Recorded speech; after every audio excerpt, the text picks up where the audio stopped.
Welcome to our home buyer seminar. I'm Bill Gross, at Bill Gross Probate, along with my good friend and colleague, Patricia Castillo. and our good friend and lender, Shannon. Shannon. What? Shannon the lender. You left me hanging there, man. Shannon. Okay, yeah. Well, I'm Shannon the lender. Fun with Shannon. I don't know what. Okay, fine. And Shannon the lender.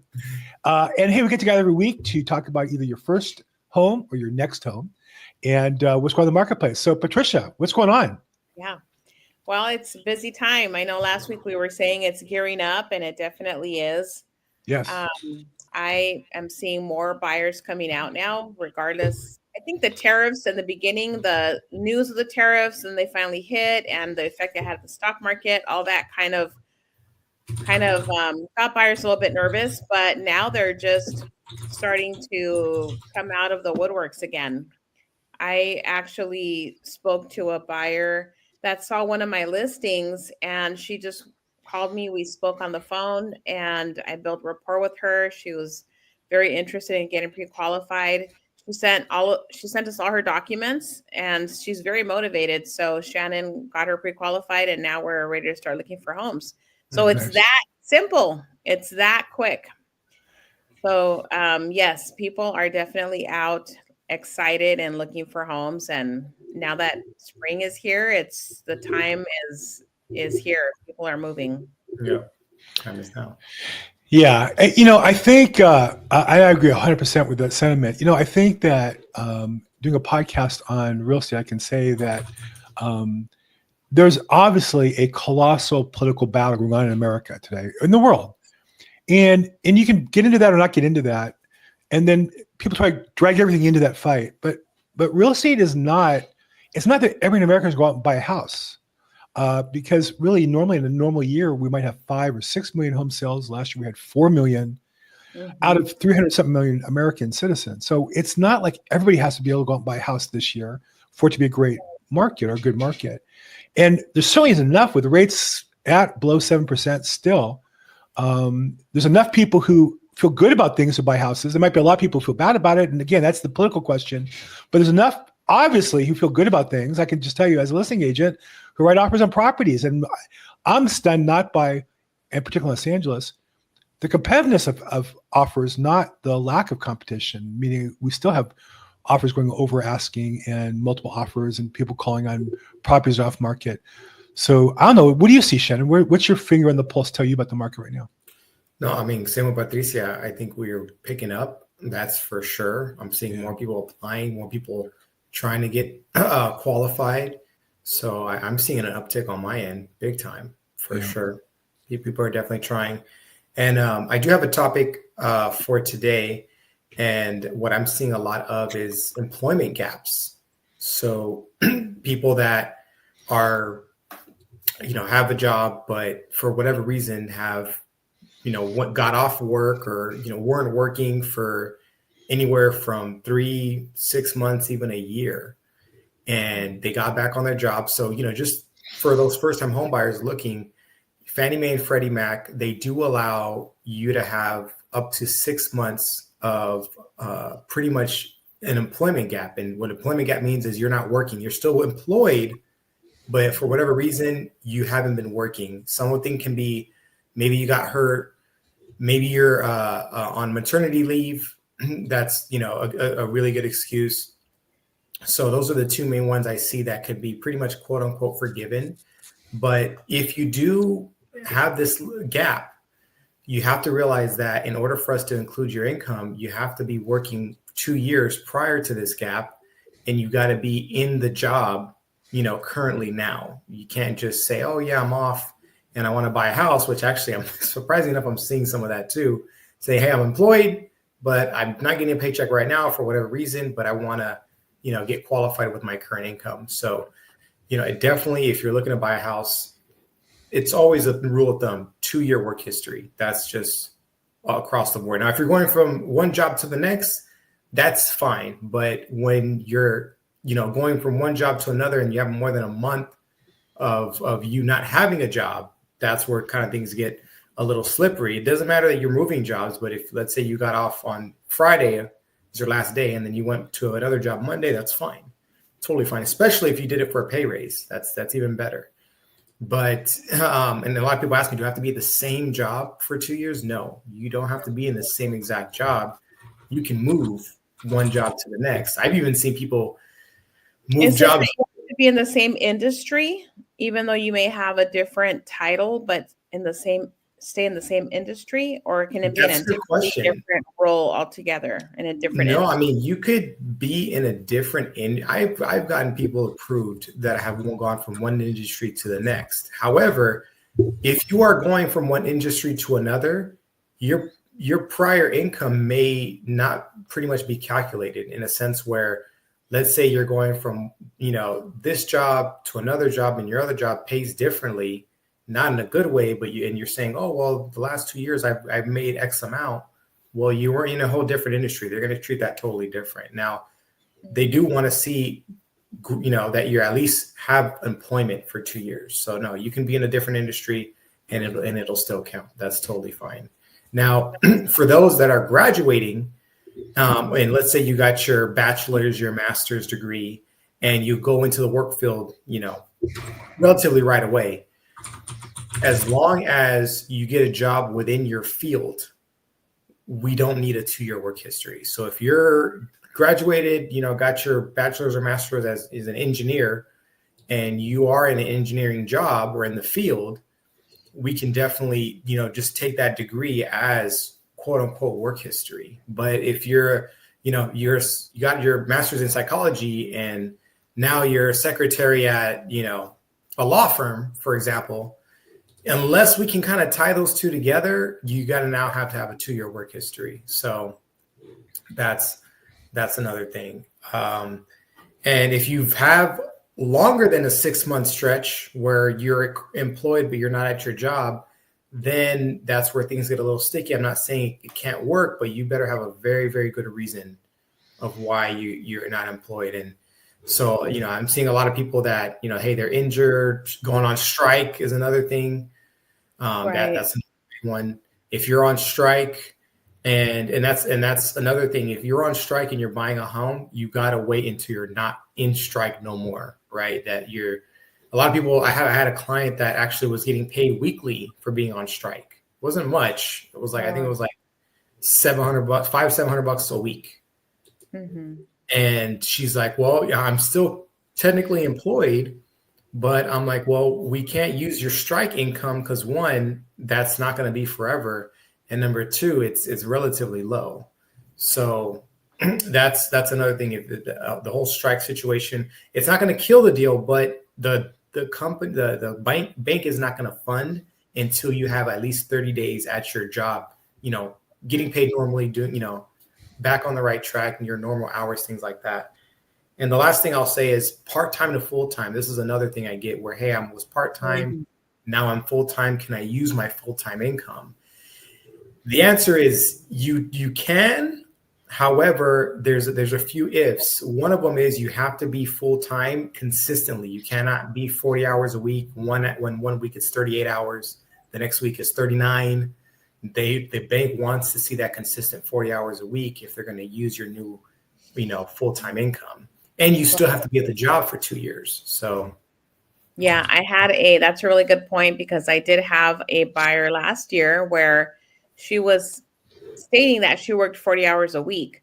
But when we looked at her pay stubs, her recent pay stubs, it looked like 35 hours a week. And so we had to get a letter from her employer and just clarify everything, provide that to the underwriters. So it caused a little hiccup, but we got past it.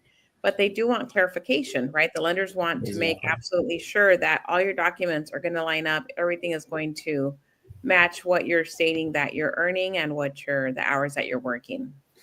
Yeah, exactly. And obviously the best income we can get is salary. If you're on a salary, they don't have to average out your hours, right? You're getting paid the same amount every 2 weeks, every month, whatever the case is. Salary is the best thing. Now, if you're getting paid hourly, sometimes, like Patricia says, if you're not that 40 hours consistently, and that's a great point. I mean, if depending on what the situation is, worst case, they're going to have to average out your last year and a half, 2 years of hourly work. Best case scenario, you have a great lender that can fight for you. And that's another reason why you want to have a great lender, is because if they don't take no for an answer, it's like, hey, let me work with the underwriter, see what kind of picture I can paint, and fight for that additional income. That's another thing. And that's a lot of the things that you should be working on prior to being an escrow. So obviously, once you're getting qualified, if the lender is asking you a bunch of questions, asking you documentation, that's a good thing, because guess what?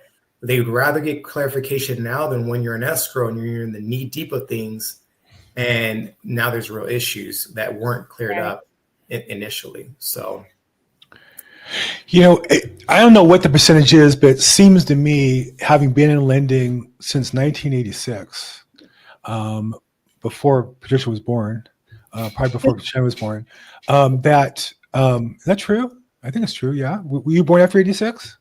No, Oh, don't say. before. Okay, well, whatever. A long time. Back when you were playing with toys. Okay, I was in the business. But what's true then is true now is that, and Shannon just went through a whole list of rules, and you could take those copious notes and go apply with some other stupid lender. They can be a great lender. They can be worth trillions of dollars online and have the greatest rates on some stupid website. But 80% is going to be the guideline, and about 10 or 20% is packaging it so that it is clear that it meets the guideline. And then there's a little bit that's kind of like the chef's spices that get the underwriter to say, okay, fine.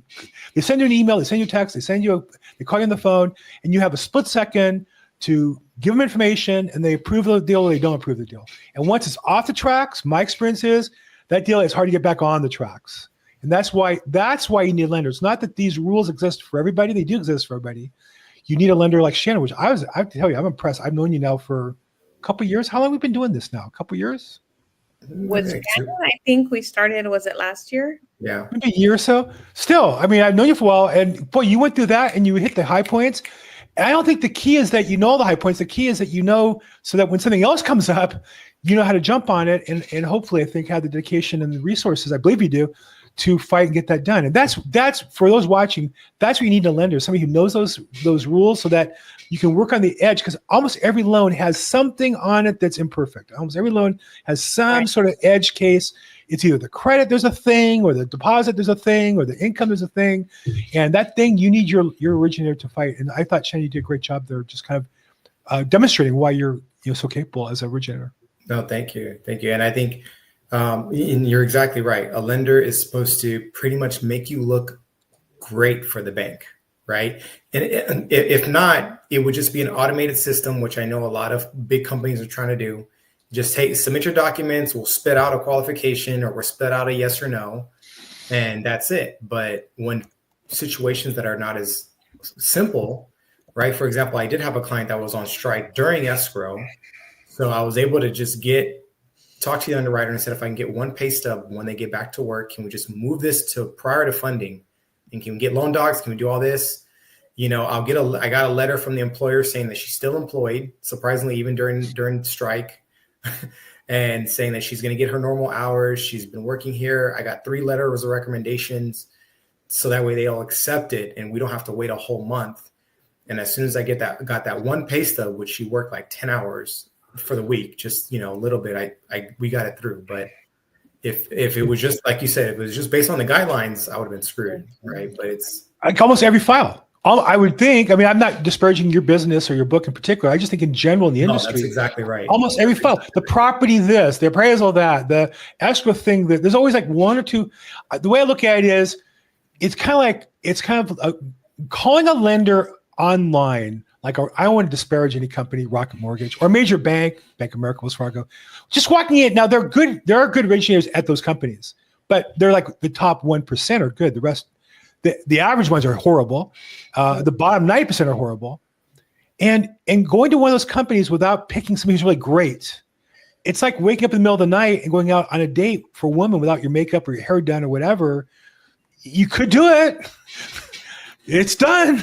I wouldn't recommend it if you're trying to make a good impression. I'm married. I'm just saying, you might as well put your best foot forward. And that's what the originator does. Is a lot of it is kind of putting on the makeup, putting on some extra rouge, putting on some whatever, giving you kind of the push-up versus a standard undergarments. Just really putting on the skims so that you look a little tighter around the middle there. Like that's what the lender's job is to do, is to package it up. And if there's de-emphasize things that aren't a problem. And I don't mean to get intimate, but it is kind of intimate. Sorry about that. I didn't put myself on. It is that intimate, and I think that's what you need, a lender who's going to do that for you. Absolutely, and be available on the weekends, because most of these other lenders are closed, Saturday and Sunday. But you're looking at property Saturday and Sunday, most people, and that's when you're writing offers. So if you need to have your loan approval revised for any reason, you want to update the purchase price, those are things that you would need a lender available for you on Saturday and Sunday. I remember I had a family calling me. They were getting a loan, and there's a hiccup at the very end because in this case, they didn't look at the title report, and there's a probate-related problem at the very, very end. And they're calling me at Friday, like at 4 o'clock or 4:30 or 5 o'clock. And they had applied with a lender online because he had the lowest rates. Of course, the lowest rates couldn't fund the loan. And I'm trying to call them and email them, and no response. And on Sunday, I'm talking to them because I feel terrible for them. They're scared of losing the house. And they gave me the loan processor's phone number and email, and I phone call and email her, leaving messages, and no response till like Monday, like at 3 in the afternoon, 2 in the afternoon. And it's like, these people are scared about losing their house to foreclosure. And I'm not even doing the loan. I'm just trying to help them. I know the language to speak. And because why? They found this lender online at some stupid like Lending Tree or some stupid website that gave them the best rates. Well, they gave them the best rates, but they never funded the deal. Now I found a way to forestall the foreclosure, and we're going to fix the probate, and they're going to get another loan somewhere down the road, not with that same lender. Because I said, why are you with these people? They're not performing. Why? They didn't tell you at the very end. They put a gun against your head. So again, this is why preparing ahead is so important. Planning ahead, working with your lender is so important, so that they can smooth those edges out. Right? Absolutely. Right, Shannon? Smooth the edges out. Yeah, there you go. I like that. Shannon Lending, fun with Shannon, where we smooth the edges out. There you go. Put a little makeup on. Nothing wrong with that. That's right. right. But yeah, and then Bill, I know you had a very interesting article about what Zillow's doing. I don't know if you want to kind of go into that, especially with the market.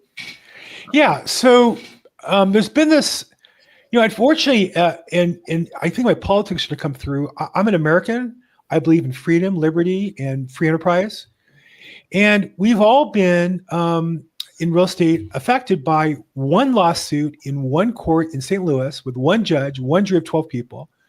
And they decided a couple things. One, that we had to change the way we commission buyers agents. It's had really no practical effect, but a lot of paperwork, a lot of waste of energy, and a lot of attorneys made a lot of money. Other than that, there's of no value to any buyer or seller, period. And the second one that they're suing about is there's been a push by certain companies to get sellers to those properties with the company, and then they want to market it to their office and to their company without marketing it online. And is that good or bad for the customer? Well, it's obviously, except for in rare circumstances, bad for the customer. The fewer people who see a property, the lower price it sells for. The more people see it, the higher. I don't want to name a company, but Compass, actually, they're publicly making this battle.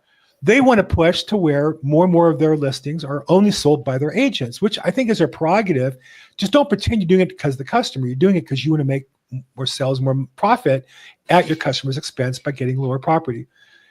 The problem with that is Zillow, who is probably as evil as any company in the history of real estate, their problem with that is if Compass keeps them off the MLS, then they won't go into Zillow. And then Zillow won't be able to sell the property for some stupid markup fee that they do. And they won't be able to cheat real estate agents out of their commissions themselves. So you have Compass against Zillow fighting.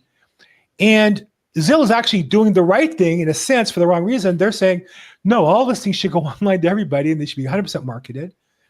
And that's only because they want to protect their business model. They're not doing it because they're necessarily protecting consumers.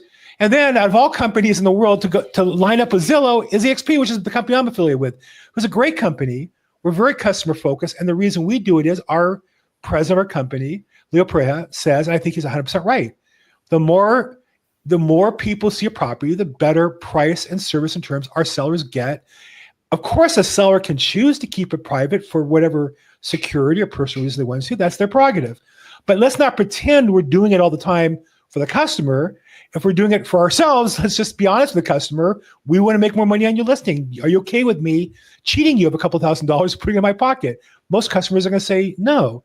Occasional customer, they're people who like work for the FBI, or there are cases of immigration officials in Texas who wanted their properties marketed privately for security reasons. That's a different story. So Zillow is siding with companies, EXPs among them, saying, if you're going to market a property to the public, then you have to market it through everybody, including the MLS.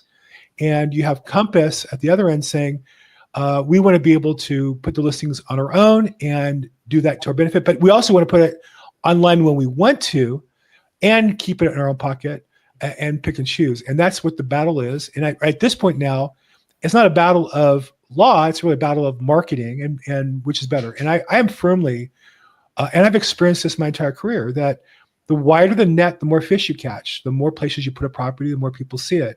And it's, as much as I hate Zillow, and I hate Zillow, I don't know if I've ever said that before, but I just really hate Zillow. I think they're on the right side in this issue because they're against Compass. And I think Compass is on the wrong side. They even said in their own financial statements that they are doing this to improve their margins. They're not doing it to help a customer make more money.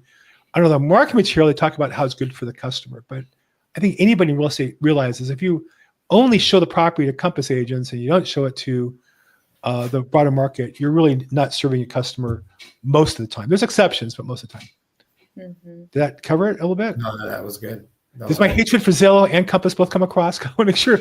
It's funny. I hate both those companies on the opposite side of this fight. Sometimes you like to say, well, let your enemies just fight with each other. And I love our company, and I'm very proud of our company. And I do think we're doing it for the right reasons. But I did issue a statement to Leo saying, just step back and let them fight, and then come in afterwards and do the right thing. I just don't like being affiliated or associated with Zillow because I do think they've been a destructive influence for our consumers in our industry. Mm-hmm.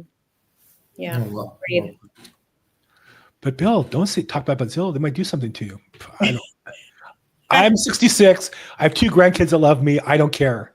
I really don't care. They're not coming after you. I don't care if they come on after me. It's fine. You better knock politely at the front door, though, if you're coming in. I'm just saying. And I guess to end this off, just because this is a first-time homebuyer seminar, I do know a lot of people that they start off on Zillow, but people that listen to us, where do you suggest they go to start looking at properties? Call us. Yeah, I think Zillow obviously does a good job. Now, you have to keep in mind that in any business, when your business is based on driving traffic from advertising, it means you're not good enough based on your service. You've got to kind of trick people into working with you the first time. That's like Rocket Mortgage, right? They're huge. They were affiliated with Intuit for years. They just bought some other lending company or a couple lending companies along the way.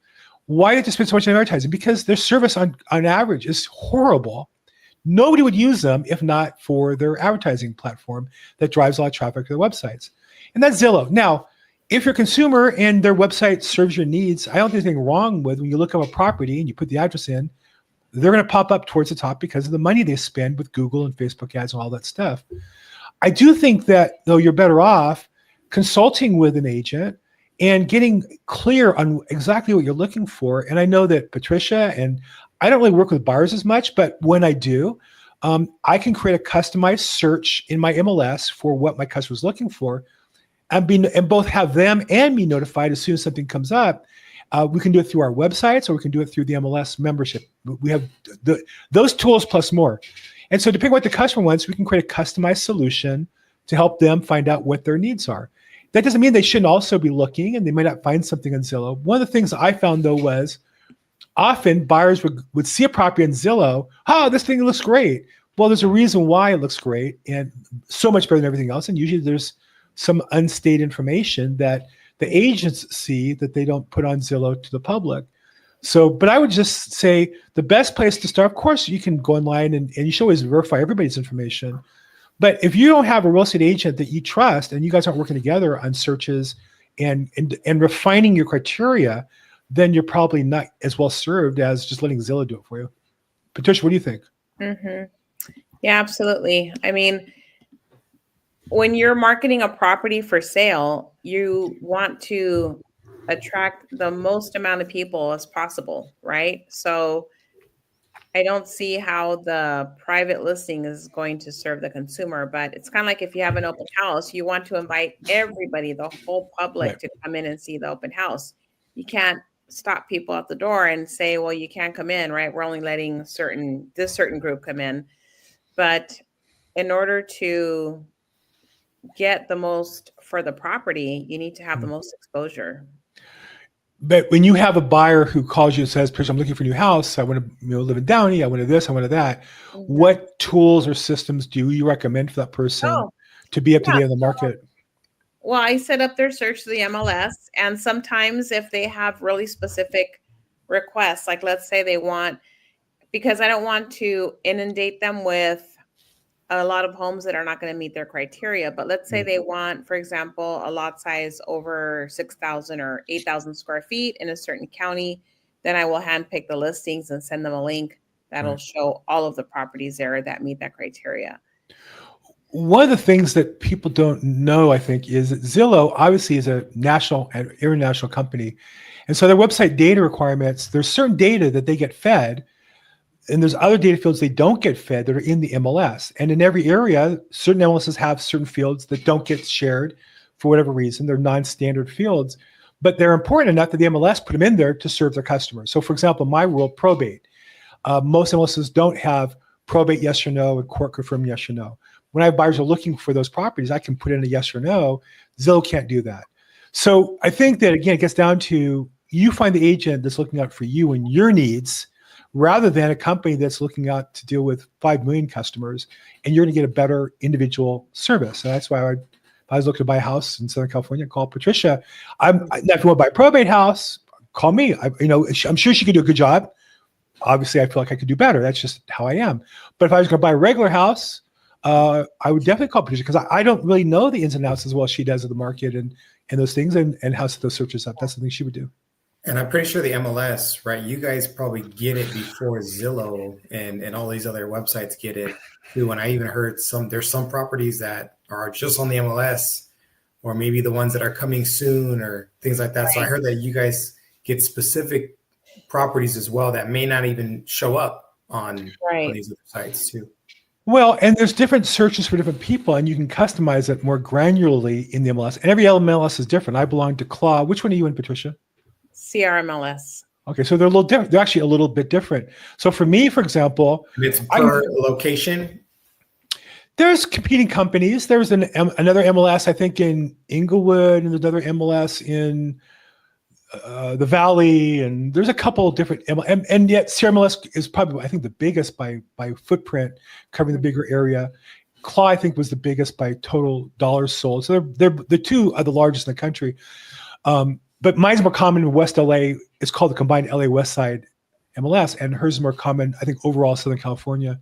Mm-hmm. But what I was going to say is that, like in my MLS, I can search more granularly, like let's say any change in status. So some customers want to see what property that was active now is under contract, or what was under contract is now active again. Now, you can get that as soon as it happens, or you can get them all like once a day, for example. For me, sometimes if I notices that happen right away are distracting, and people get neurotic trying to find new properties the second they come on. Other markets that are hot, you might want to know right away any new listing so that you can look at it, and if you're ready to go, be the first one to call and see it and or write an offer on it. So again, you can be more granular than you can with Zillow in your MLS. That's why your agent knows their MLS and what's available. Mm-hmm. Yeah, I can send the coming soons to my clients that are looking for property in a specific city, and I can let them know this home is going to be on the market in 2 weeks. So it gives us the actual day it's going to be on the market. Yeah. Nice. Okay. All righty. Well, any last words, Bill? It's peak buying season, man. If you're looking to buy a house, get on it. Get your paperwork done. Meet with your lender, Dr. Shannon. Get lined up. If you're looking to buy, get with Patricia, and get your plan together. And this is not a time to be fooling around now. We talked about it in the holiday period. We talked about the Super Bowl. this is like prime time now. This is regular season. And if you were looking to buy a house, get your act together. Let's get started. And if we can help you, we're here to help you. Absolutely. Yep. So if somebody wanted to reach you, Bill, how can they reach you? I'm on social media at Bill Gross Probate. So feel free to reach out there, billgrossprobate.com. Okay, great. Shannon, if somebody wanted to get a hold of you for a soft pull, maybe get pre-qualified, how can you be reached? Yes, I can be on social media, Instagram at fund FUND with Shannon, or my cell phone 661-317-8484. Yeah. You don't want to get the soft pull from Fun with Shannon. You want to get the soft pull from Fun with Shannon. Just saying. Or hard, either one. That's it. All right. And I can be reached at 323-365-9909. And it was great being here with everybody. Thank you for watching. Likewise. Thanks. Bye.